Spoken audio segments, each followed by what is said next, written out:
নমস্কার বন্ধুরা, তোমাদের সবাইকে স্বাগত জানাই ব্লগের দ্বিতীয় পর্বে। আগের ভিডিওতে আমি তোমাদের দেখিয়েছিলাম কিভাবে আমি এনজেপি থেকে কলকাতায় পৌঁছালাম, আর আজকের ভিডিও শুরু হচ্ছে আমার কলকাতা থেকে কাকুরগাছি মা মনসা মন্দির যাওয়ার সম্পূর্ণ যাত্রা। আমাদের ট্রেনটি ধীরে ধীরে হাওড়া স্টেশনে প্রবেশ করছে। দীর্ঘ যাত্রার পর অবশেষে আমরা পৌঁছে গেলাম কলকাতায়। হাওড়া স্টেশনে নেমে আমি আর আমার মা প্রায় 1 ঘন্টার জন্য এক্সিকিউটিভ লজে একটি রুম নিয়েছিলাম। এক্সিকিউটিভ লজ কিভাবে বুক করতে হয় এবং এটি হাওড়া স্টেশনের ঠিক কোথায় অবস্থিত সেই বিষয়ে আমি আগের থেকেই একটি বিস্তারিত ভিডিও আপলোড করেছি। তোমরা চাইলে সেই ভিডিওটি দেখে নিতে পারো। ফ্রেশ হয়ে আমি আর আমার মা বেরিয়ে পড়লাম হাওড়া স্টেশনের বাইরে। প্রথমেই ঠাকুরের জন্য ফুল কিনলাম, এরপর কিনে নিলাম পূজার। এই যে ব্রিজটা দেখতে পাচ্ছ, ব্রিজের ঠিক অপোজিট সাইডেই রয়েছে অনেক ফুলের দোকান।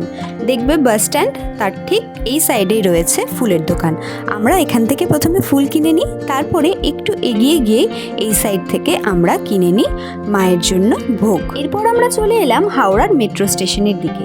ভিডিওতে আমি দেখিয়েছি মেট্রো স্টেশন কোথায় অবস্থিত এবং এক্সিকিউটিভ লজের আরেক টিকিট স্টেশনের বাইরের দিকে ঠিক কোথায় রয়েছে। তোমরা যারা জানো না হাওড়া স্টেশনের মেট্রো স্টেশনটা কোন দিকে রয়েছে, তাদের জন্য রইল ভিডিওর ছোট্ট এতটুকু পার্টটা। এই যে এই রাস্তা দিয়ে সোজা এগিয়ে এসেই দেখবে মেট্রো স্টেশনের কিন্তু গেট রয়েছে। স্টেশনে ঢুকে আমি টিকিট কাউন্টার কোথায় আছে সেটাও দেখিয়েছি।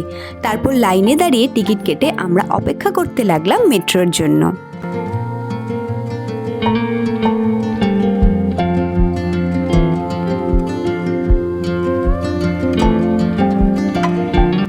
কিছুক্ষণ পর মেট্রোতে উঠে আমরা পৌঁছে গেলাম ফুলবাগান মেট্রো স্টেশনে। সি নাম্বার গেট দিয়ে বাইরে বেরিয়ে আমি দেখিয়েছি কিভাবে পায়ে হেঁটে কাকুরগাছি মা মনসা মন্দিরে পৌঁছানো যায়।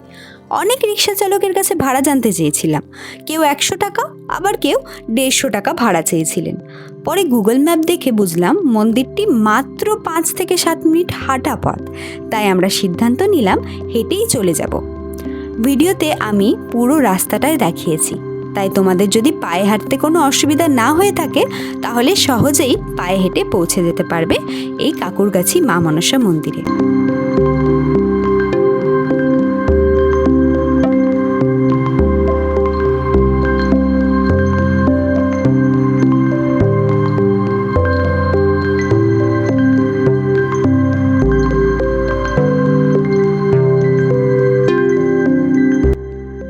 মন্দিরে পৌঁছে দেখি বিশাল বড় লাইন।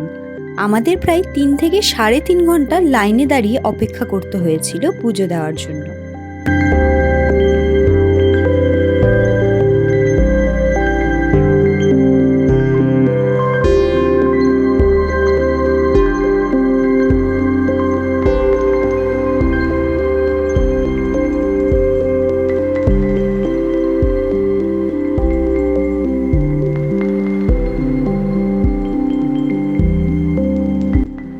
দেখলে তো কত বড় লাইন। আমরা সকাল থেকে একদম নির্জলা উপাস ছিলাম, ভেবেছিলাম একদম নির্জলা উপাস থেকেই মাকে পুজো দিব, কিন্তু এত বড় লাইন আর এত রোদের মধ্যে যদি জলও না খাই তাহলে বডি একদম ডিহাইড্রেট হয়ে যাবে বলে আমি প্রথমে কিনে নিই আখের রস, তারপরে আমরা ডাবের জল খাই।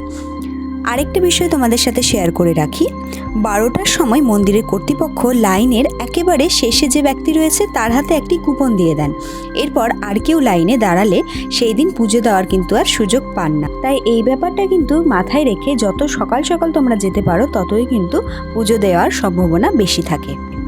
অবশেষে দীর্ঘ অপেক্ষার পর আমাদেরও মন্দিরে প্রবেশের সুযোগ হলো।